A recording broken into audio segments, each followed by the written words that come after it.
الحمدللہ رب العالمین والصلاة والسلام علی سید الانبیاء والمرسلین قال اللہ تعالی و تبارک فی القرآن المجید والفرقان الحمید لقد کان لکم فی رسول اللہ اسوۃ حسنہ صدق اللہ العظیم اللہم صلی علی سیدنا و مولانا محمد وبارک وسلم۔ حمد و صلات کے بعد عزتوں کی مسند پر جلوہ فراز عالی مرتبت ذی وقار محترم محتشم علماء کرام اور واجب الاحترام ذوی الاحتشام برادران اسلام، السلام علیکم ورحمۃ اللہ وبرکاتہ۔ باتوفیق باری تعالیٰ مجھے اور آپ کو حضور علیہ السلام کے ذکر جمیل کی سعادت حاصل ہو رہی ہے۔ دعا ہے اللہ تعالیٰ میری اور آپ کی شرکت کا ایک ایک لمحہ قبول فرمائے اور قابل عمل باتوں پر توفیق عمل نصیب فرمائے۔ آپ جانتے ہیں کہ میرے حضور صورت میں بھی بے مثال، میرے حضور سیرت میں بھی بے مثال، ان جیسی نہ صورت کسی کو ملی ہے اور ان جیسی نہ سیرت کسی کے حصے میں آئی ہے۔ تو چونکہ صورت پہلے ہوتی ہے اور سیرت بعد میں، تو ایک دو باتیں میں اپنے محبوب علیہ السلام کی سونی صورت پر سنا کر پھر میں اور آپ دیکھیں گے کہ اتنی سونی صورت والے محبوب سیرت کے جمال اور رنگ کیسے رکھتے تھے، میرے حضور کتنے خوبصورت تھے، اللہ تعالیٰ نے محبوب علیہ السلام کو کتنا سونا بنایا تھا۔ میں اور آپ تو 1400 سال کے فاصلے پہ کھڑے ہیں۔ جن لوگوں نے صبح و شام میرے حضور کو دیکھا وہ ایک دوسرے کو باقاعدہ بٹھا کر پوچھا کرتے تھے کہ یار تو بتانا کہ حضور کیسے تھے۔ وہ کہتا کہ تو نے نہیں دیکھا تھا، کہا دیکھ کر بھی نہیں دیکھا تھا۔ حضرت عمر بن عاص رضی اللہ تعالیٰ عنہ فرماتے ہیں اگر تم مجھ سے کہو نا کہ حضور علیہ السلام کے حسن کا نقشہ کھینچو، فرماتے ہیں ما اتق، تو میرے اندر طاقت ہی نہیں ہے۔ اور حضرت حسان بن ثابت رضی اللہ تعالیٰ عنہ فرماتے ہیں کہ میں جو حضور علیہ السلام کے حسن کو بیان کرتا ہوں تو اس کی وجہ یہ تھی کہ مجھے محبوب کو دیکھنے کا ایک طریقہ آ گیا تھا، جس وجہ سے میں نے ان کو دیکھا ہے اور ان کا حسن بیان کرتا ہوں۔ تو پوچھا گیا وہ کون سا طریقہ تھا، تو فرمانے لگے فلما نظرت الی انوارہ فوضعت کفی علی عینی خوفا من ذہاب بصری۔ کہا جب محبوب کا جمال جہاں آرا دیکھا کرتا تو اپنے ہاتھوں کی انگلیاں آنکھوں پہ رکھ کر انگلیوں کی بھی اوٹ سے دیکھا کرتا۔ کیوں؟ خوف من ذہاب بصری، فرماتے ہیں ڈر لگتا تھا کہیں جلووں کی چمک سے آنکھوں کی بینائی نہ چلی جائے۔ یہ کون کہہ رہا ہے؟ حضرت حسان بن ثابت رضی اللہ تعالیٰ۔ اور آپ جانتے ہیں کہ حسان بن ثابت شاعر ہیں اور شاعر حسن دیکھنے میں بڑا دلیر ہوتا ہے۔ وہ بھی میرے آقا کے حسن کو دیکھ رہا ہے تو آنکھوں پہ انگلیاں رکھ کر دیکھ رہا۔ یہی بہتر ہے کہ پوش رہے، یہی بہتر ہے کہ وہ پردے میں رو پوش رہے، گر وہ پردہ اٹھا دے تو کسے ہوش رہے۔ اللہ نے وہ حسن عطا کیا تھا جو دیکھتا جاتا بس دل دیتا چلا جاتا۔ یہ نا آواز دو بار آتی، اگر ایک ہو جائے آواز جزاک اللہ۔ تو آقا کریم علیہ السلام کی جو ہے وہ اللہ نے صورت اتنی پیاری بنائی تھی جو دیکھتا بس دل دیتا چلا جاتا۔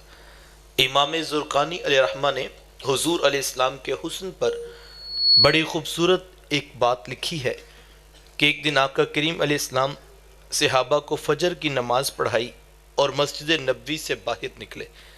چلتے چلتے مدینہ المنورہ سے باہر ہو لی، ایک وادی کے قریب سے گزر ہوا جہاں ایک قافلے نے پڑاؤ کیا تھا۔ ان کے خیمے نصب تھے اور ان کے اونٹ باہر بندھے تھے۔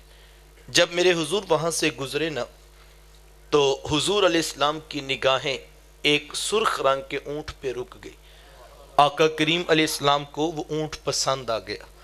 یار مقدر اس اونٹ کے جو آقا کو پسند آ گیا. دعا کیا کرو مالک ایسا بنا دے تجھے بھی پسند آ جائے تیرے محبوب کو بھی پسند آ جائے.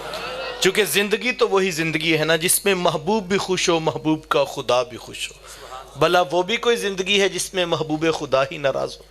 تو حضور نے اہل قافلہ سے پوچھا کہ اونٹ بیچتے بھی ہو؟ انہوں نے بیچنا تھا یا نہیں بیچنا تھا. گاہک اتنا سونا آ گیا تو کہاں ہاں بیچتے ہیں. میرے شیخ طریقت پڑھا کرتے ہیں نی میں دل ویچاں میں جگر ویچاں جے پیارا محمد آ جاوے. نی میں دل ویچاں میں جگر ویچاں جے پیارا محمد آ جاوے. نی میں اپنا سارا گھر بر ویچاں جے پیارا محمد آ جاوے. انہوں نے بیچنا تھا یا نہیں بیچنا تھا؟ حضور نے پوچھا تو ہاں بیچنا ہے. کتنے کا بیچنا ہے؟ اتنے کا بیچنا ہے. قیمت طے ہوگی. تو حضور میں اونٹ خریدنے تو نہیں آیا تھا, میں تو یوں ہی گزر رہا تھا کہ تمہارا اونٹ پسند آ گیا, میں تمہیں جا کر اس کی قیمت بیچ دیتا ہوں. انہوں نے کہا ٹھیک ہے. جب کسی سے کوئی نقد سودا لیا یا دیا جائے تو اس کا پتہ نہیں پوچھا جاتا. کتنے گاہک روزانہ آتے ہیں, پیسے دیے چیز لیے بات ختم. کبھی کسی نے کہا آپ کا نام کیا, رہتے کدھر. لیکن جب کوئی چیز بندہ ادھار دیتا ہے یا تو پہلے سے جانتا ہوتا ہے یا کوئی شے گروی رکھی جاتی ہے یا کوئی شخص ضمانت ڈال دیتا ہے. اب حضور سے پہلی ملاقات تھی, جانتے تھے کوئی نہیں, پتہ پوچھا کوئی نہیں, شے گروی رکھی کوئی نہیں. حضور بس اتنا کہا میں تمہیں جا کر قیمت بیچ دیتا ہوں. انہوں نے کہا ٹھیک ہے. آقا کریم علیہ السلام نے اونٹ کی نکیل پکڑی اور میرے حضور چل دی. جب تک محبوب نگاہوں کے سامنے رہے یار وہ ٹک ٹکی لگا کے محبوب کی چال ہی دیکھتے رہے. اور جب حضور اللہ اکبر, یار جس نبی کی چال اتنی پیاری ہے ان کا چہرہ کتنا پیارا ہوگا. اللہ اکبر. کسی شاعر نے کہا اور خوب کہا, کہنے والے نے حد کر دی اور لکھنے والے نے کمال کر دیا. کیا کہا؟ کہا قدموں پہ جبیں کو رہنے دو, قدموں پہ جبیں کو رہنے دو, چہرے کا تصور مشکل ہے. قدموں پہ جبیں کو رہنے دو, چہرے کا تصور مشکل ہے. جب چاند سے بڑھ کر ایڑی ہے رخسار کا عالم کیا ہوگا. جن کی چال اتنی پیاری ہے کہ لوگ رک کے دیکھتے رہ جاتے ہیں ان کا چہرہ کتنا پیارا ہوگا. جب تک محبوب نگاہوں کے سامنے رہے وہ ٹک ٹکی لگا کے محبوب کی چال دیکھتے رہے. اور جب حضور آنکھوں سے اوجل ہوئے تو دل پہ ہاتھ رکھ کر بیٹھ گئے. پوچھنے لگے یار ایک اجنبی شخص آیا, ہم میں سے کوئی بندہ اسے جانتا ہی نہیں تھا, یار کوئی اس کا پتہ ہی پوچھ لیتا. ایک بولا ویسے جب بات کرتے تھے نا تو منہ سے پھول جڑتے تھے. میں تو اسی منظر کو دیکھتا رہا. ایک کہنے لگا اذا تکلم رؤیک النور یخرج من بین ثنایاہ. کہا جب بات کرتے تھے نا سامنے والے دانتوں سے بھی نور کی کرنیں چھن چھن کے نکلتی تھی. میں تو اسی منظر کو دیکھتا رہا. ایک کہنے لگا اذا ضحک یتلالو فی الجدر. یار ویسے جب وہ مسکراتے تھے نا سامنے پہاڑوں پر بھی عکس پڑتے تھے. میں تو اسی منظر کو دیکھتا رہا. ایک کہنے لگا میں خوبصورت جھیل جیسی آنکھوں میں کھو کے رہ گیا. کیا خوب سجن دیاں اکھیاں نے جیویں پر کے سرائیاں رکھیاں, آنکھیں کیا کہوں جیسے باب حرم کھلا ہو. کسی نے بازو پکڑا, کہا میاں تو بڑا سیانہ بنتا تھا, تو ان کا پتہ پوچھ لیتا. وہ کہنے لگا یار میں بھی خمدار زلفیں دیکھتا رہ گیا. اللہ اکبر. تو ہجے میرا یار نہیں ڈٹھا جنوں ویکھ کے چن شرماوے, ادھی راتی دن چڑھ جاوے جو رخ تو نقاب اٹھاوے, جو نکلے سیر کرنوں سارا گلشن سیس نواوے, جو ہاتھ پھلاں وچ رکھدا ہاتھ پھلاں تو ود جاوے, نین نشیلے مست رسیلے وچ سونا کجل سہاوے, اکھ اگڑے تے انج پیا جاپے جویں میں خانہ کھل جاوے. توبہ توبہ حسن سجن دا چال نہ چلی جاوے, بجلی ڈر دی لشک نہ مارے متاں بید بھی ہو جاوے. علم خدا نے اینا دیتا عقلاں وچ نہ آوے, عقل خدا نے اینی دیتی علماں وچ نہ آوے. کی اعجاز نظر وچ او دی جو آوے وک جاوے, خلق او دے نے مولے دنیا کوئی ورلے جان بچاوے. آزم ایڈا سونا ماہی سانو کدرے نظر نہ آوے. میرے حضور تھے بھی اتنے خوبصورت. ابھی وہ یہ باتیں کر رہے تھے کہ ہوش آیا سکتا ٹوٹا. تو ایک کہنے لگا یار اتنی بات تو ضرور ہے کہ ایک اجنبی شخص آیا، ہم میں سے کوئی بندہ اسے جانتا نہیں تھا، اپنے حسن کا جادو جگا کے ہمارا قیمتی اونٹ ہتھیا کے لے گیا۔ جب انہوں نے کہا نا اونٹ ہتھیا کے لے گیا، تو قافلے کے سردار کی بیوی نے خیمے کا پردہ سرکایا اور اس نے وہاں سے آواز دے کر کہا، آنا زامنتن لثمانی جمالکم، کہا خبردار، کہا کہ وہ اونٹ ہتھیا کے لے گیا، اگر وہ نہ آئے تو تمہارے اونٹ کی ضمانت میں دیتی ہوں، لیکن ان کے خلاف کوئی میلا لفظ نہ بولنا۔ یار نو میلی آنکھ نہ ویکھی متا مرس ہیں کافر ہو کے، کہا خبردار ان کے خلاف کوئی بات کی تھی۔ ان کی ڈھارس بندی شاید یہ جو ضمانتیں دے رہی جانتی ہوگی، اسی لیے تو ضمانتیں دے رہی۔ کہا تو جو آگے بڑھ بڑھ کر ضمانتیں دے رہی، کیا تو ان کو جانتی ہے؟ کہا واللہ جانتی تو میں بھی نہیں۔ کہا تو پھر تو کیوں ضمانتیں دے رہی ہے؟ کہا جب تم سے باتیں کر رہے تھے نا، خیمے کی اوٹ سے میں نے بھی ایک جھلک چہرے کی دیکھی تھی، اور میرا دل گواہی دیتا ہے اتنی سونی صورت والا کبھی جھوٹا ہو ہی نہیں سکتا۔ دیکھنے والے کہا کرتے ہیں اللہ اللہ، یاد آتا ہے خدا دیکھ کے صورت تیری۔ اللہ نے چہرہ اتنا خوبصورت بنایا تھا۔ ابھی وہ یہ باتیں کر رہے تھے کہ میرے حضور کے صحابہ پہنچ گئے۔ کہا اے اہل قافلہ، ہمارے آقا نے اونٹ تم سے خریدا ہے؟ کہا ہاں ہم سے خریدا ہے۔ کہا یہ کھجوریں بھیجی ہیں تمہاری ضیافت کے لیے، اور یہ کھجوریں بھیجی، ان سے قیمت پوری کر لو۔ وہ کہنے لگے قیمت بعد میں پوری کریں گے، پہلے یہ تو بتاؤ وہ پیارا رہتا کدھر ہے؟ کہا یہی کھجوروں کا جھنڈ جسے زمانہ نخلستان مدینہ کہتا ہے، یہ اس پیارے کا ڈیرا ہے۔ امام زرقانی فرماتے ہیں سارے اہل قافلہ اٹھے اور حضور کے قدموں میں بیٹھ کر دولت اسلام سے فیض یاب ہو گئے، تیری تک کے اداواں میں مرید ہو گئے۔ یار لطف تو اس بات کا نا، ہم 3 گھنٹے تقریر کریں، لوگوں کے عقائد میں زبر اور زیر کا فرق نہ پڑے، یہ میری اوقات ہے، یہ آج کے خطیب کی حیثیت ہے، لیکن صاحب میرے حضور تقریر نہ کریں، میرے حضور وحی سے مزین دلائل نبوت نہ پیش کرے، بلکہ صرف خاموشی سے اونٹ خرید کے چلے جائیں، لوگ کلمے پڑھتے پیچھے مدینے پہنچ جائیں، پھر کمال ہے مدینے والے کا یا کہ نہیں۔ اسی لیے میرے شیخ طریقت پڑھا کرتے ہیں، ڈٹھے ورک پھول قرآن دے سارے، تیری شان جیاں نہیں کوئی ہور ڈٹھا، تیری شان دا کرے مقابلہ جیڑا، اونو عاشقاں اصلی چور ڈٹھا، کوئی نور آکھے کوئی بشر آکھے، پیندہ رات دن ایہو شور ڈٹھا، اللہ والیاں گل مکا دیتی، تساں ہور ڈٹھا اساں ہور ڈٹھا۔ تم نے پتہ نہیں کسے دیکھا، پتہ نہیں کیسی باتیں کرتے ہو، ہم تو ان کی محفل سجائے بیٹھے ہیں یار جو بات بھی نہیں کرتے، مجمع خرید کے مدینے پہنچا دیتے۔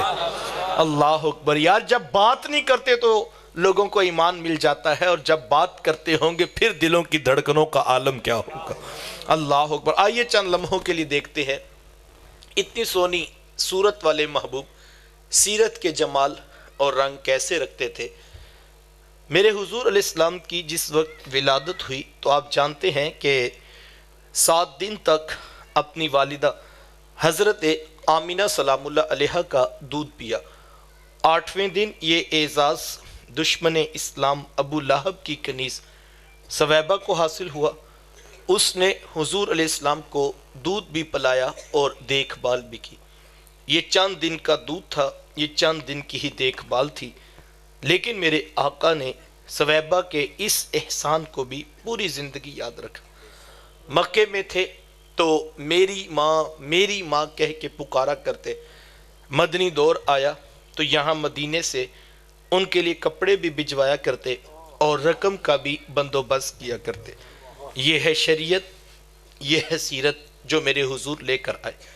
میرے حضور تشریف فرما تھے، دور سے ایک بوڑھی خاتون کو اپنی طرف آتے دیکھا، آقا کریم علیہ السلام کی نظر پڑی تو میرے حضور اٹھ کھڑے ہوئے، میری ماں پکارتے ہوئے اور دوڑ لگاتے ہوئے ان کے قریب پہنچے، پھر کندھوں سے وہ چادر اتار کر نیچے زمین پر بچھا دی جسے میں اور آپ کائنات کا قیمتی اثاثہ سمجھتے ہیں۔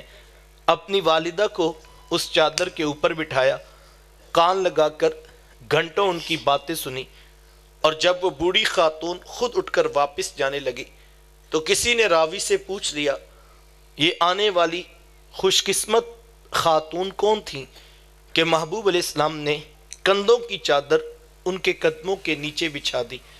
تو بتانے والے نے بتایا کہ تمہیں نہیں پتا، یہی تو حضور علیہ السلام کی رضائی والدہ حضرت حلیمہ سعدیہ سلام اللہ علیہ تھا۔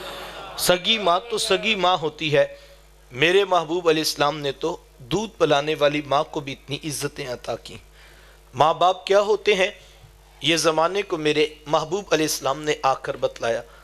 آقا کریم علیہ السلام ایک دن صحابہ کو نماز پڑھانے آئے، تا حد نگاہ صحابہ نے اٹھ کر حضور کا استقبال کیا، محبتوں برا یہ ہجوم دیکھا تو چھم چھم آنکھوں سے آنسو برسنے لگے۔ ایک ٹھنڈی آہ بری اور کیا فرمایا، لو ادرکت والدی او احدہما، کاش آج میرے ماں باپ بھی زندہ ہوتے یا ان میں سے کوئی ایک ہی زندہ ہوتا، پھر میں لوگوں کو نماز عشاء پڑھا رہا ہوتا، اس میں سورہ فاتحہ کی تلاوت کر رہا ہوتا، پھر میری ماں کو میرے ساتھ کوئی کام یاد آ جاتا، وہ دروازے پہ آتی، چلمن سرکاتی، اپنے میٹھے اور پیار بھرے لہجے میں فرماتی، ابنی محمد، میرے بیٹے محمد میری بات تو سنو۔ کہا لوگوں میں نماز کا مصلی چھوڑ کر پہلے ماں کی بات کو سن دیتا ہوں۔ زمانے کو عملاً بتایا ماں کا وجود کتنا معتبر ہوتا ہے۔ میرے حضور تشریف فرما تھے، ایک نوجوان حاضر خدمت ہوا، آ کر عرض کرتا ہے کہ حضور میں جہاد پہ جانا چاہتا ہوں۔ میرے آقا پوچھتے ہیں احی والدہ کا، کیا تیرے ماں باپ زندہ ہیں؟ قال نعم، جی حضور زندہ ہیں۔ قال ففیہ ما فجاہد، فرمایا جاؤ ان کی خدمت کرو، یہی تمہارا جہاد ہے۔ ماں تڑپ رہی ہو، بیٹا جہاد کرے یا تبلیغ، اللہ کا قرب نصیب نہیں ہوگا جب تک ساتھ میں ماں باپ راضی نہیں ہوں گے۔ میرے حضور علیہ السلام کی خدمت میں ساری زندگی حضرت اویس قرنی رضی اللہ تعالیٰ عنہ حاضر نہیں ہو سکے۔ حضور علیہ السلام سے محبت کی کیفیت یہ ہے کہ جب نام آتا ہے تو آنکھوں میں آنسو آ جاتے ہیں۔ ایک دن اپنی والدہ سے عرض کی، امی اگر آپ مجھے اجازت دیں تو میں بھی محبوب علیہ السلام سے ملاقات نہ کروں؟ تو ماں نے کہا بیٹا چلے جاؤ لیکن جلدی واپس بھی پلٹنا۔ ماں سے اجازت لی، شوق و ورفتگی میں تڑپتے ہوئے لمحات کاٹے، اور جب در حبیب پہ حاضر ہوئے تو آ کر پوچھا کہ میرے حضور کدھر ہیں؟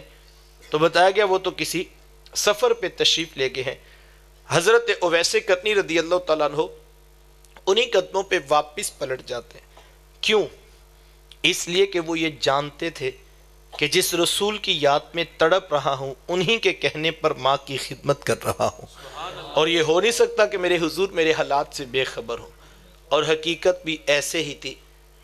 چند دن کے بعد جب میرے حضور مدینہ المنورہ میں تشریف لائے اور حضور علیہ السلام نے آتے ہی پوچھا کہ لوگوں میرے پیچھے کوئی شخص ملاقات کے لیے تو نہیں آیا تھا؟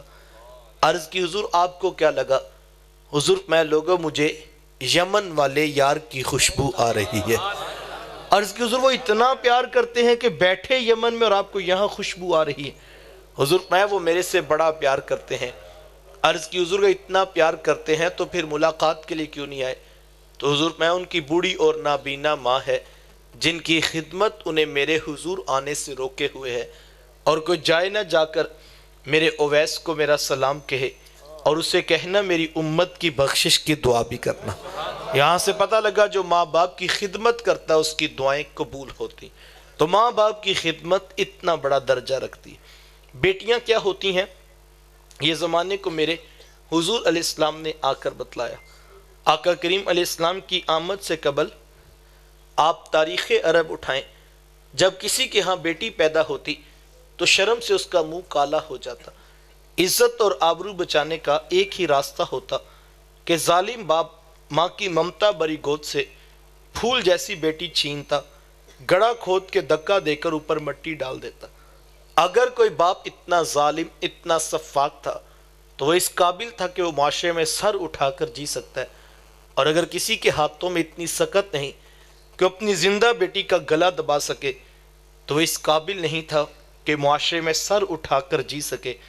یہ عرب معاشرہ ہے، جس کو قرآن مجید فرقان حمید نے بھی بیان کیا ہے، وہ عملاً بیٹیوں کو ذبح کیا کرتے اور بہنوں کو زندہ درگور کر دیا کرتے۔ جس دور میں بیٹی ذبح کی جا رہی تھی، جس دور میں بہن زندہ درگور کر دی جاتی، میرے حضور اس دور میں کلمہ حق بلند کیا اور حضور میں بیٹیوں کو ذبح کرنے والوں سن لو، فاطمہ تو بدعۃ منی، میری فاطمہ تو میرے جگر کا بھی ٹکڑا ہے۔ یہ کلمہ محبت بھی ہے، یہ کلمہ جہاد بھی ہے۔ دیکھیں آج میں یا آپ اپنی بیٹی یا بہن کے لیے کوئی پیار بری بات کہیں تو یہ بہت بڑی بات نہیں ہے۔ آج اس معاشرے میں بیٹی کی عزت ہے، آج اس معاشرے میں بہن کا وقار ہے۔ یوں ہی تو نہیں بوڑھا باپ اپنی جھکی ہوئی کمر پہ بوریاں لاد لاد کے مزدوری کر رہا ہے کہ میں نے بیٹی کو عزت کے ساتھ رخصت کرنا ہے۔ جوان سال بھائی فیکٹری میں اوور ٹائم لگا رہے ہیں کہ ہم نے بہنوں کو عزت کے ساتھ بیانہ ہے۔ یار یہ باپ تو ذبح کرتا تھا، یہ بھائی تو زندہ درگور کر دیتا تھا، ان کے سینے اتنا کوٹ کوٹ کر پیار کس نے بھر دیا؟ جواب ایک ہی ملے گا، یہ فیض ہے آمینہ کے لال کا، یہ فیض ہے میلاد والے آقا کا، جنہوں نے کٹتی بیٹیوں کو عزت اور ذبح ہوتی ہوئی بہنوں کو زندگی کی بہاریں عطا فرمائی۔ آقا کریم علیہ السلام ایک دن گھر تشریف لائے تو ام المومنین حضرت سیدہ عائشہ صدیقہ رضی اللہ تعالی عنہا عرض کرتی ہیں کہ حضور آج بڑا عجیب واقعہ ہوا۔ حضور میں عائشہ آج کیا ہوا؟ عرض کی حضور ایک حبشیہ نیاد عورت آئی اور اس نے آ کر دروازے پر صدا لگائی۔ میں نے گھر میں تلاش کیا کہ کوئی چیز مل جائے تاکہ میں سائل کو صدقہ کر دوں۔ تلاش بسیار کے بعد مجھے صرف ایک کھجور ملی اور میں اس کو وہی صدقہ کر دی۔ حضور اس نے اس کھجور کے 2 ٹکڑے کیے، ایک دائیں جانب والی بیٹی کو کھلا دیا اور ایک بائیں جانب والی بیٹی کو کھلا دیا۔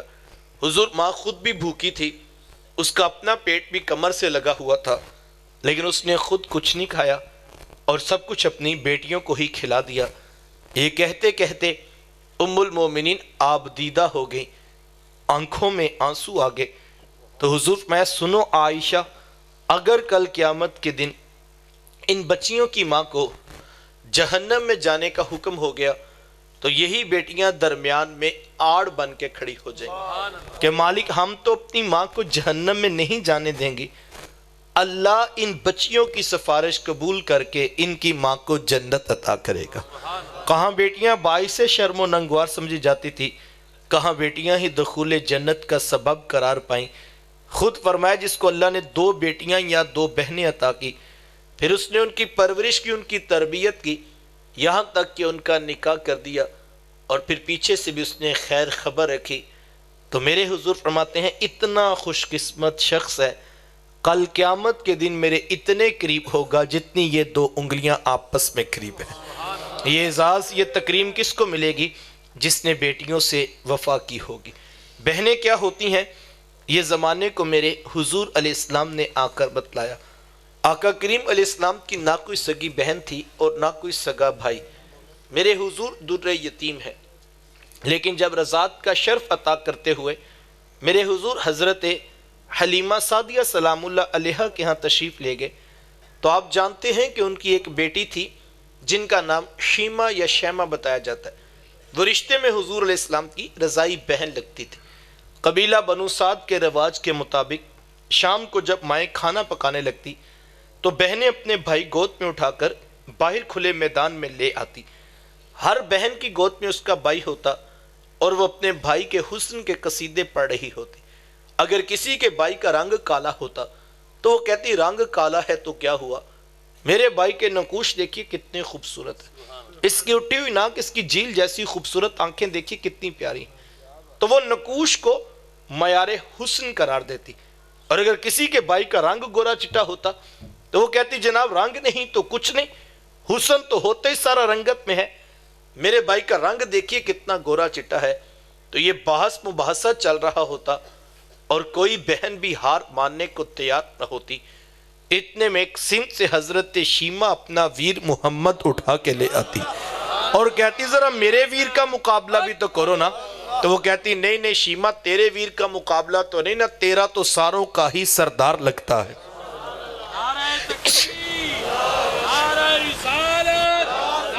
تحقیق کہا تیرا بھائی تو ساروں کا ہی سردار لگتا ہے. بس یہ جملہ سننا ہوتا حضرت شیمہ کا سر فخر سے بلند ہو جاتا. وہ حضور علیہ السلام کو سینے سے چمٹا لیتی اور دعا دیتی ربنا اب قیلنا محمدا، انشاءاللہ میرے ویر محمد کو نظر نہ لگے. آج میں دیکھ رہی ہوں بچوں کا سردار ہے، کل اپنی آنکھوں سے دیکھوں جوانوں کا بھی سردار بنے. زندگی کے لیل و نہار گزرتے گئے، حضرت شیمہ کی شادی ہوگی. مدنی دور کی کہانی ہے. اتفاق یہ ہوا کہ جس قبیلے میں حضرت شیمہ کی شادی ہوئی، حضور علیہ السلام کے صحابہ کی لڑائی اور جنگ اسی قبیلے کے ساتھ ہوئی. ان کے کچھ بندے قتل کر دیے اور کچھ کو قیدی بنا کر صحابہ اپنے ساتھ لے آئے. عرب کے رواج کے مطابق قیدیوں کو چھڑانے کے لیے قوم کے سردار فدیہ اور فنڈ اکٹھا کرنے نکلے. ہر دروازے پہ دستک دیتے اور فنڈ مانگتے. چلتے چلتے حضرت شیمہ کے دروازے پر بھی پہنچ گئے. دستک دی تو پوچھا کون؟ کہا قبیلے کے سردار ہیں، فنڈ اکٹھا کر رہے ہیں، تم بھی اپنا حصہ ڈالو. پوچھا یہ فنڈ کس لیے اکٹھا ہو رہا ہے، یہ رقم کیوں جمع کی جا رہی؟ تو کہا کہ مدینے میں ایک شخص ہے، ادعائے نبوت رکھتا ہے، اس نے ہمارے لوگ پکڑ لیے ہیں، ہم نے اپنے قیدی چھڑانے. تو پوچھا کہ اس کا نام کیا ہے؟ کسی کی زبان سے بے ساختہ نکلا محمد صلی اللہ علیہ وآلہ وسلم. ایک عرصے کے بعد حضور علیہ السلام کا نام سنا تو آنکھوں میں آنسو آ گئے. کہا انہوں نے تمہارے بندے پکڑے ہیں؟ کہا ہاں انہوں نے ہمارے لوگ پکڑے. کہا پھر فنڈ اکٹھا کرنا چھوڑو، صرف مجھے ساتھ لے چلو. کہا تم کیا کرو گی؟ کہا تمہارے قیدی چھڑا کے لاؤں. کہا تم ان کو جانتی ہو؟ کہا ہاں ہاں، تمہیں نہیں پتا وہ میرے بچپن کے ویر اور بھائی لگتے ہیں، میں تمہارے قیدی چھڑا کے دکھاؤں. حضرت شیمہ قبیلے کے سرداروں کو ساتھ لیا اور حضور علیہ السلام کے خیمہ نوری کی طرف سفر شروع کیا. یہ وہ وقت تھا جب ادب کی آیات نازل ہو چکی تھی. خبردار میرے رسول کی آواز سے آواز بھی اونچی نہ کرنا ورنہ زندگی کی ساری کمائی غارت کر کے رکھ دوں. صحابہ ننگی تلواروں سے در حبیب پہ پہرا دے رہے تھے. حضرت شیمہ اس خیال سے کہ میں تو اپنے بھائی کو ملنے جا رہی ہوں، جب آگے بڑھنا چاہا تو پہرے داروں نے تلواریں سونت دی. رک جا دیہاتی عورت، جانتی نہیں آگے کوچہ رسول ہے، آگے تو بغیر اجازت کے جبریل نہیں جا سکتے، تو کون؟ روایت میں آتا ہے جب راستہ روک دیا گیا، تلواریں سونت دی گئی تو حضرت شیمہ نے یوں ہاتھ سے تلوار کو جھٹک کے کہا خلو سبیلی وعلموا انا اخت نبیکم. کہا میری راہیں چھوڑ دو، جانتے نہیں میں تمہارے نبی کی ہی باجی اور بہن لگتی ہوں. یہ آواز کانوں میں پڑی، صحابہ کی آنکھوں پر پلکوں کی چلمنے آ گئی، نگاہیں نیچی کر دی، تلواریں پیچھے ہٹا دی. حضرت شیمہ پورے پروٹوکول سے حضور علیہ السلام کے خیمہ نوری میں داخل ہوئی. میرے حضور جب دور سے بہن کو آتے دیکھا، حضور اٹھ کر استقبال کیا، مرحبا خوش آمدید پیش کرتے ہوئے فرمایا میری بہن آج کدھر کو آنا ہوا؟ عرض کی حضور آپ کے بندوں نے ہمارے کچھ لوگ پکڑ لیے ہیں، میں ان قیدیوں کو چھڑانے کے لیے آئی ہوں. سنو بھائیو، اللہ کے رسول نے کیا ارشاد فرمایا. حضور میں میری بہن تو نے آنے کی زحمت کیوں گوارا کی؟ تو گھر بیٹھے بھی پیغام بھیج دیتی، میں محمد تیرے کہنے پہ ہی ساروں کو چھوڑ دیتا. زمانے کو عملاً بتایا دروازے پر بہن کا آنا کتنا معتبر. پھر چند جوڑے، کچھ گھوڑے، بہت سارا ساز و سامان، اور میرے حضور خود بہن کو چھوڑنے کے لیے دروازے تک تشریف لے آئے. صحابہ نگاہیں نیچی کیے محبوب علیہ السلام کے ادب میں کھڑے تھے کہ حضور فرمائے صحابہ میں جب بھی قیدی چھوڑا کرتا ہوں پہلے تم سے مشاورت کیا کرتا ہوں. آج پہلا موقع ہے، میں قیدی بھی چھوڑ رہا ہوں اور میں نے مشورہ بھی نہیں کیا ہے. عرض کی اے بندہ نماز، آپ مالک کل کائنات ہیں، آپ جو چاہیں کریں. ہم کون ہوتے ہیں بھلا درمیان میں مشورہ دینے والے؟ لیکن حضور جی اتنا تو بتائیے آج کون سی خاص بات تھی کہ آپ نے مشورہ بھی ضروری نہیں سمجھا؟ حضور فرمائے صحابہ آج میرے دروازے پر میری بہن آ گئی تھی، اور جب بہنیں دروازے پہ آ جائیں اللہ کا رسول انہیں خالی نہیں موڑا کرتا. زمانے کو عملاً بہن کا رشتہ میرے محبوب علیہ السلام کی دہلیز سے ملا ہے. توجہ چاہوں گا، جس دور میں بیٹی ذبح کی جا رہی تھی جس دور میں بہن زندہ درگور کر دی جاتی، جس دور میں ماں جیسا رشتہ بھی منڈیوں اور بازاروں میں بک جاتا تھا، اس دور میں بیوی کی کیا حیثیت ہوگی؟ جبکہ آج کے اس تہذیب یافتہ دور میں بھی کچھ لوگ بیوی کو پاؤں کا جوتا خیال کرتے ہیں۔ یہ زمانہ جاہلیت کی باتیں ہیں۔ آقا کریم علیہ السلام نے ازواج مطہرات کے ساتھ جو حسن سلوک کی داستانیں رقم کی ہیں، زمانہ ان کی مثال نہیں لا سکتا۔ کسی کو میرے حضور حمیرہ کہہ کے پکارتے ہیں، کسی کے لیے بکری کا بچہ ذبح کرتے ہیں اور گوشت کے مختلف ٹکڑے ان کی سہیلیوں کے ہاں بیچتے ہیں۔ حضور کثرت کے ساتھ حضرت خدیجہ الکبریٰ رضی اللہ تعالی عنہ کا ذکر کیا کرتے۔ حضرت سیدہ عائشہ صدیقہ رضی اللہ تعالیٰ عنہ فرماتی ہیں کہ میرا جو ان سے رشتہ تھا، ایک دن میری زبان سے بے ساختہ نکل گیا کہ حضور اللہ نے آپ کو بہتر ازواج عطا کر دی ہیں اور آپ ابھی تک اس بوڑھی عورت کو نہیں بھولے۔ فرماتے پھر حضور علیہ السلام کے چہرے پر جلال آ گیا اور حضور میں اے عائشہ مجھے خدیجہ کے بارے تکلیف نہ دو، جب پورے مکے نے میرا انکار کیا تھا ایک خدیجہ تھی جس نے میرا اقرار کیا تھا۔ کہا میں اسے کیسے بلا سکتا ہوں جب زمانہ میری مخالفت کر رہا تھا، لیکن خدیجہ میرے سے محبت کی دعوے دار تھی۔ فرماتی پھر میں نے ہمیشہ محبتوں کا ہی اظہار کیا اور یہی حضرت خدیجہ الکبریٰ رضی اللہ تعالی عنہ ہے۔ جب ان کا وقت آخر قریب آیا تو حضرت سیدہ فاطمہ الزہرا رضی اللہ تعالیٰ عنہ کو بھیجا اور کہا بیٹا جاؤ جا کر حضور علیہ السلام سے چادر رحمت مانگ لاؤ۔ سیدہ حاضر خدمت ہوئی اور آ کر عرض کی میری والدہ چادر مانگ رہی ہیں۔ آقا کریم علیہ السلام نے چادر بھی اتار کر پیش کر دی اور ساتھ فرمایا بیٹا اپنی والدہ سے پوچھو یہ چادر کیا کرنی ہے۔ یہ کہتے کہتے میرے حضور بھی ساتھ تشریف لے آئے اور حضور میں خدیجہ تو نے چادر کیا کرنی ہے؟ عرض کی حضور مجھے جو بخار ہے لگتا یوں ہے کہ جان لیوا ثابت ہوگا، میری آرزو یہ ہے کہ مجھے کفن ملے تو آپ کی چادر رحمت میں ملے۔ یہ حضور علیہ السلام کی سیرت کا کتنا بڑا حوالہ ہے کہ بیوی آرزو کر رہی ہیں اگر مجھے شوہر کی چادر میں کفن مل جائے تو یہ رب کے حضور بخشش کی ضمانت ہوگی۔ حضور علیہ السلام نے چادر بھی اتار کر پیش کر دی اور ساتھ تاریخ ساز جملہ ارشاد فرمایا خدیجہ تو نے تو صرف چادر مانگی ہے، لو ارتی جلدی لآتیتکی، اگر تو مجھ محمد کی جلد بھی مانگ لیتی میں وہ بھی اتار کے پیش کر دیتا۔ زمانے کو رشتوں کا تقدس میرے حضور علیہ السلام کی دہلیز سے ملا ہے۔ صاحبو یہ وہ محبتوں کا دین ہے، یہ وہ الفتوں کا پیغام ہے، یہ وہ جوڑنے والی تعلیمات ہیں جو لے کر میرے حضور اس کائنات میں جلوہ فراز ہوئے۔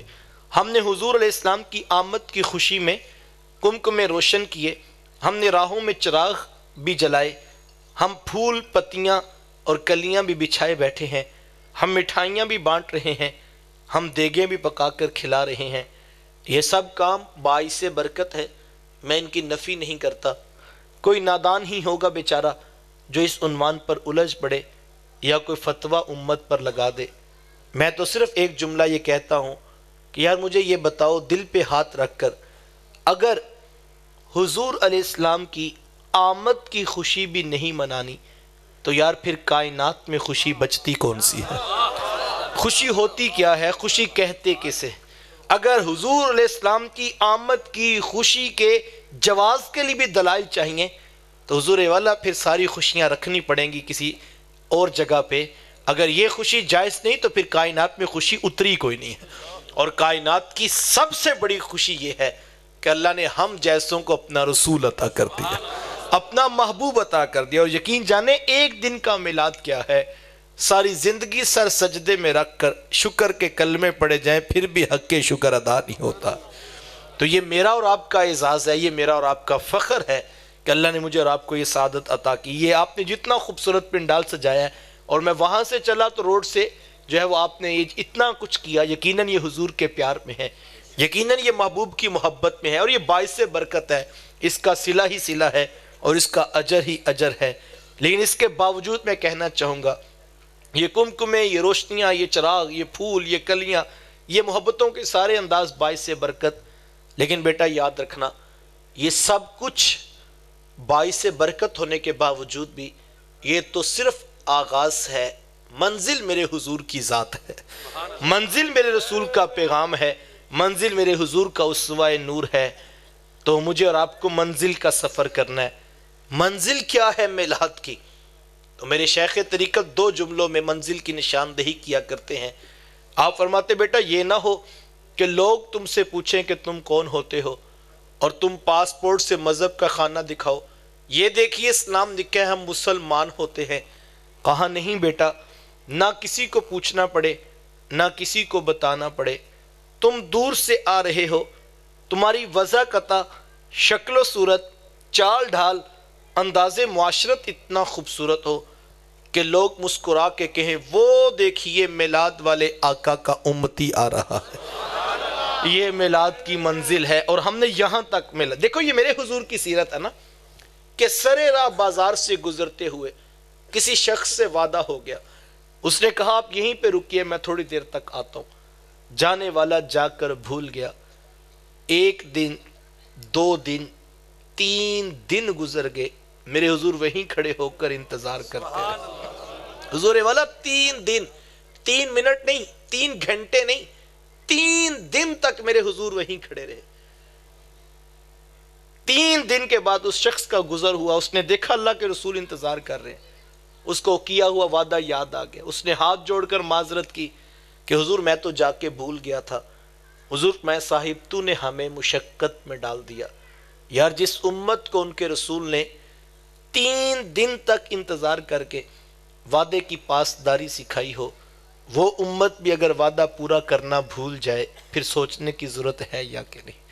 یہ میرے حضور کی سیرت ہے نا، کہ لوگ میرے حضور علیہ السلام کے گھر کا محاصرہ کیا ہے، ننگی تلواریں لے کے گھر کے باہر کھڑے ہیں، خون کے پیاس سے جان کے در پہ۔ میرے حضور کو یہ فکر نہیں کہ لوگ تلواریں لے کر دروازے تک آن پہنچے، بلکہ میرے حضور کو کیا فکر ہے، ان کی امانتیں میرے پاس ہیں، وہ ان کو واپس کیسے کرنی۔ اور پھر حضرت علی مرتضیٰ رضی اللہ تعالیٰ عنہ کو بلایا اور فرمایا علی یہ فلاں بن فلاں کی امانت ہے، یہ اس کو واپس کر دینا۔ علی یہ فلاں بن فلاں کی امانت ہے، یہ اس کو واپس کر دینا۔ یار میں سوچ میں پڑ جاتا ہوں، وہ جو ابو جہل کی حمایت میں، وہ جو ابو لہب کی حمایت میں تلوار لے کے خون کا پیاسا بن کے کھڑا ہے، میرے حضور کو اس کی بھی فکر ہے کہ اس کی امانت واپس کیسے کرنی۔ یار وہ اپنی امانت ابو جہل کے گھر میں کیوں نہیں رکھواتا؟ وہ جو ابو لہب کی حمایت میں تلوار لے کے گھر تک پہنچ گیا، وہ اپنی امانت ابو لہب کے گھر میں کیوں نہیں رکھواتا؟ اس لیے کہ اس کو پتا تھا ابو جہل تو دھوکہ دے گا، محمد نے کبھی دھوکہ نہیں دیا۔ یہ ہے کردار کی چمک، یہ ہے کردار کی چمک جو امت سے تقاضا کی گئی۔ میرے حضور علیہ السلام کا حضرت حذیفہ بن یمان رضی اللہ تعالیٰ مکہ المکرمہ سے مدینے کی طرف آ رہے تھے، رستے میں کافروں نے روک لیا، پوچھا کدھر جا رہے ہو؟ کہا میں مدینے جا رہا ہوں۔ سامان بھی لے لیا، مال بھی چھین لیا۔ کہا ایک شرط میں تمہیں مال واپس کریں گے۔ کہا وہ کیا شرط ہے؟ کہا وعدہ کرو کہ تم اس مدینے میں جا کے مسلمانوں کے لشکر میں شامل نہیں ہوگے۔ انہوں نے وعدہ کر لیا، انہوں نے مال واپس کر دی۔ لیکن جیسے مدینے پہنچے تو صحابہ بدر کی تیاریاں کر رہے تھے، اور آپ جانتے ہیں اسلام کی اور کفر کی پہلی جنگ تھی۔ پورے جذبوں کے ساتھ صحابہ میدان میں اترے، یہ جلدی جلدی آئے، انہوں نے دیکھا لوگ جہاد کے لیے جا رہے ہیں، انہوں نے سامان رکھا، تیاری کی اور آ کے لشکر میں شامل ہو گئے۔ میرے حضور علیہ السلام تک یہ خبر پہنچی کہ حذیفہ بن یمان بھی آن پہنچے ہیں۔ آقا کریم علیہ السلام نے بلایا اور حضور میں حذیفہ وہاں پر وعدہ کیا تھا نا کہ جا کے اسلامی لشکر میں شامل نہیں ہوں گا۔ عرض کی جی حضور میں نے وعدہ کیا تھا۔ فرمایا حذیفہ پھر آپ یہاں کیوں آگے ہیں، واپس چلے جائیے۔ عرض کی حضور وہ تو کافر ہیں۔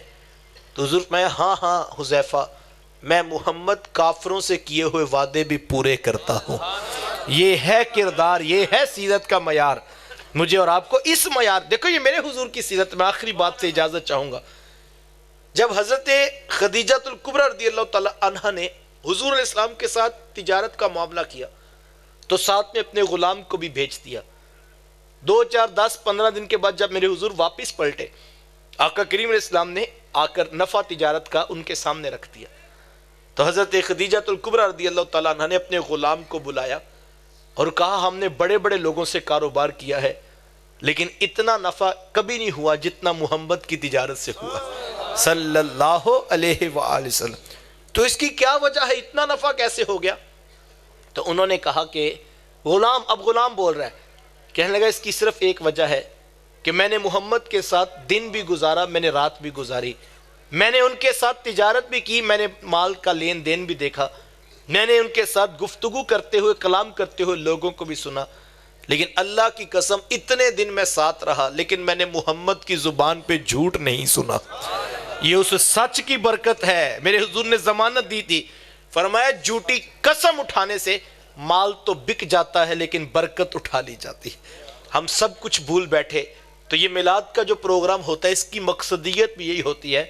ادارۃ المصطفیٰ نے جو فکر دی اس کا مقصد نہ تو نوٹ بٹورنا ہے، نہ ہی اپنی خطابت کا جوہر منوانا ہے، نہ اپنے علمی دلائل سے اپنے علم کی گرفت مضبوط کر کے لوگوں پر علمی روب جھاڑنا ہے. صرف مقصد ایک ہے کہ وہ جو 1400 سال قبل محبوب نے امت کو پیغام دیا تھا، امت کا وہ بھولا ہوا سبق خود بھی یاد کرنا ہے، اوروں کو بھی یاد کروانا ہے. اور اسی مقصد کے لیے یہ محافل کا انعقاد کیا جاتا ہے. اگر میں اور آپ محافل کا مقصد سمجھ لیں تو پھر ہمارا سفر بڑا تیز ہو جائے. لیکن دکھ بری بات یہ ہے کہ ہم شاید ابھی تک اپنی محافل کی مقصدیت سے آشنا نہیں ہو سکے. ہمیں پورا ماہ گزر گیا ربیع الاول کا، ربیع الثانی کے بھی اب کتنے دن گزر گئے. اگر ہم نے پورے پاکستان کے اپنے ضلع میں آنے والے خطیب بھی سنے، نعت خواں بھی سنے، نقیب بھی سنے، اور ہم نے نیک لوگوں کی زیارت بھی کی، ہمارا اگر پورے ضلع کا کوئی جلسہ قضا نہیں ہوا بڑی برکت کی بات ہے. لیکن سوال صرف یہاں تک نہیں صاحب، سوال تو یہ بھی ہے کہ اس پورے مہینے میں کیا ہماری نمازیں 5 پوری رہی ہیں؟ اگر تو پوری ہیں تو پھر مجھے بھی مبارک، آپ کو بھی مبارک. لیکن اگر ایسا نہیں ہے تو پھر مجھے اور آپ کو رک جانا چاہیے. اگر آج کے اس جلسے میں بھی میں دعوت دیتا ہوں، کسی کی صبح کی 5 نمازیں رہتی ہیں، تو میں کہنا چاہوں گا گھر جا کے وضو کر کے کمرہ بند کر لو، پہلے فجر قضا کرو، پھر ظہر، پھر عصر، پھر مغرب، اور پھر عشاء کی نماز پڑھنے کے بعد ہاتھ جوڑ کر عرض کرو مولا آج تیرے رسول کے میلاد سے میں آنکھوں کی ٹھنڈک لینے کے لیے آیا ہوں، مالک تو مجھے 5 گانا نماز کی توفیق عطا کر دے. تو یہ اصل جو ہے وہ ہے کہ مجھے اور آپ کو 5 گانا با جماعت نماز کا اہتمام کرنا ہے. میں آپ کو دعوت فکر دیتا ہوں، اپنی نمازوں کی حفاظت کیجئے، اپنے رشتوں کو نبھائیے، اپنے رزق حلال کا اہتمام کیجئے. یہ میلاد والے کے دیے ہوئے پیغامات کا خلاصہ ہے. میں آپ احباب سے معذرت چاہتا ہوں، مجھے منتظمین نے بتایا کہ 10:15 جو ہے مجھے پہنچنا چاہیے تھا، لیکن شاید ساری چیزیں انسان کے اختیار میں نہیں ہوتی. پچھلا پروگرام لیٹ ہوا تو پھر اگلا بھی اسی طرح ہو گیا. تو انتہائی معذرت خواہ ہوں، آپ لوگوں کو تو انتظار کی تکلیف دیکھنا پڑی. اللہ اور اس کے رسول کی رضا کی خاطر آپ مجھے معاف کیجئے گا جو میں 20 منٹ لیٹ پہنچا. اللہ آپ کا بیٹھنا قبول فرمائے. وآخر دعوایا ان الحمدللہ رب العالمین.